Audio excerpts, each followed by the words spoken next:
అలసిపోతున్నాం. అసలు నిజం చెప్తున్నాను. నా జన్మలో ఇప్పటివరకు ఇన్ని కిలోమీటర్లు నడవలే. ఈ అడవిలో నడుస్తుంటే అంటే అక్కడ వాటర్ ఉన్నాయి కాబట్టి షూ ఇప్పేసిన. ఇక మళ్ళీ వేసుకుంటే ఎట్లా అని చెప్పేసి వేసుకోలేదు. కానీ మొత్తం రాళ్ళు గుచ్చుకుంటున్నాయి కాళ్ళకైనా కానీ పెయిన్ వస్తుంది. వాళ్ళ అమ్మని చూసిన వరకు అంటే వాళ్ళ అమ్మ ఇంటర్వ్యూ వస్తుంది అన్నంత వరకు సో మన వేట ఆగదు. వచ్చేయండి.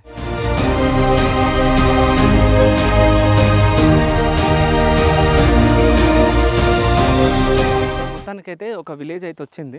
ఒక 2-3 ఇండ్లు అయితే కనిపిస్తున్నాయి. హిడ్మా బ్రతికున్నప్పుడు సో ఇక్కడ వాళ్ళు క్యాంప్ వేస్తుండేనేమో నాకు తెలిసి. ఎందుకంటే మీరు ఇది చూస్తే మీకు అర్థమైపోతుంది. అంటే ఎవరైనా వస్తురా అని చెప్పేసి దీనిపైకి ఎక్కి చూడడం కానీ పడుకోవడం కానీ అంటే ఇక్కడ ట్రైనింగ్ ఇవ్వడం కానీ ఇది మొత్తం అంటే కాంపౌండ్ వాళ్ళ టైప్ మొత్తం వేసేసి సో ఇందులో వాళ్ళకు ట్రైనింగ్ ఇవ్వడం కానీ జరుగుతుండనేమో మనకు తెలిసి. జస్ట్ మనం అజ్యూమ్ చేసుకుంటున్నాం అంటే ఊహించుకుంటున్నాం. అంటే ఇంత అడవిలో ఆదివాసులు అసలు ఎట్లా జీవిస్తున్నారో అసలు ఎవరైనా ఒక్కసారన్నా ఆలోచించరా? అంటే న్యాయం కోసం పోరాటం అంటే వీళ్ళకి అన్యాయం జరుగుతుంది కాబట్టి దానికోసం పోరాడటంలో వీళ్ళు చేయడం తప్ప. ఎందుకంటే ఇప్పుడున్న పొలిటికల్ లీడర్లు భార్యలను చూసుకున్నా పిల్లలను చూసుకున్నా సో మంచి మంచి చీరలు మంచి మంచి కార్లలో తిరుగుతారు. కానీ ఒక్కసారి ఈ ఆదివాసుల ఇళ్ళను మనం చూస్తే కన్నీళ్ళు రాక తప్పదు. సో వాళ్ళ ఫ్యామిలీస్ని చూడండి అసలు ఎట్లా ఉన్న ఇండ్లు. పైన కప్పులు కూడా తాటి చెట్లతోటి తాటాకులతోటి ఇక్కడ మీరు చూస్తే ఇక్కడ తాటాకులతోటి కట్టుకున్న ఇల్లు మనకి ఇక్కడ కనిపిస్తుంది.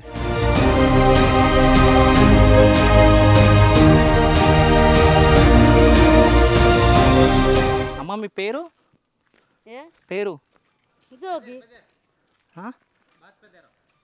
జోగియో ముసాక్ జోగియో ముసాక్ జోగి. So okay. ఎక్కడ ఉంటారు మీరు?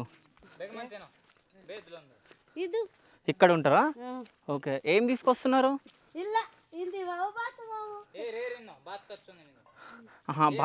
భాష రాదు. ఏర్ అంటే వాటరా? ఓకే. సో లాంగ్ నుంచి వాటర్ తీసుకొస్తున్నాను అంటున్నారు. సో ఇక్కడ మనం చూసుకుంటే